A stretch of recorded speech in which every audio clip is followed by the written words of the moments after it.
లక్ష్మీదేవి ఇలాంటి ఇంట్లో ఉండనే ఉండదు.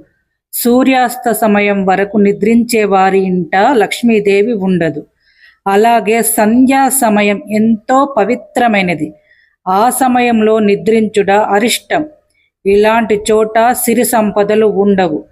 కష్టపడి పని చేయకుండా సోమరితనంతో ఉండే వారికి లక్ష్మీ కటాక్షం కలగదు. ఏ ఇంట్లో అయితే నిత్యం కలహాలు కాపురం చేస్తాయో లక్ష్మీదేవి ఆ ఇంట్లో అస్సలు అడుగు కూడా పెట్టదు.